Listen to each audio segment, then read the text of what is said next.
Telugu news కి స్వాగతం।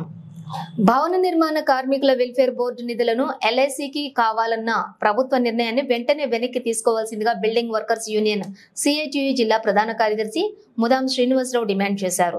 ఖమ్మం నగరంలోని జూబ్లీ కప్ సెంటర్లోని ఈ రోజు జరిగినటువంటి రాస్తారోకోలో పాల్గొని మాట్లాడుతూ 3600 కోట్ల రూపాయలు ఉన్నటువంటి వెల్ఫేర్ బోర్డు నిధులను భవన నిర్మాణ కార్మికులకు దక్కకుండా చేయడానికి ఎల్ఐసికి ఇవ్వాలనే తీసుకున్న ప్రభుత్వ నిర్ణయాన్ని వెంటనే ఉపసంహరించుకోవాలని, లేని పక్షంలో ఉద్యమాన్ని ఉధృతం చేస్తామని, ఇప్పటికే అనేక రకాల ఇబ్బందులకు గురవుతూ నానా కష్టాలు పడుతున్న నిర్మాణ కార్మికులకు ఎల్ఐసికి ఇవ్వాలనే నిర్ణయం పెద్ద గుదిబండగా మారనుందని అన్నారు।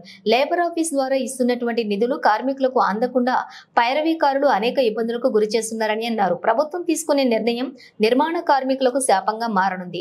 ఎల్ఐసికి నిధులు అప్పగిస్తే ఇన్సూరెన్స్ కంపెనీ వారు పెట్టే నిబంధనలు సామాన్య కార్మికులు వాటిని అర్థం చేసుకోలేక ఆ సర్టిఫికెట్స్ తేలేక పూర్తిగా నష్టపోయే పరిస్థితి దాపురించుకుంటుందని, అందుకే ప్రభుత్వం మరోసారి ఆలోచించి ఎల్ఐసికి ఇవ్వాలనే నిర్ణయాన్ని ఉపసంహరించుకోవాలని, ఇప్పుడు నడుస్తున్న పద్ధతిలోనే క్లైములు ఇస్తూ ఈ వ్యవస్థలో ఉన్న దళారీ వ్యవస్థను అరికట్టాలని, అవినీతి అధికారులను కూడా కట్టడి చేయాలని కోరారు।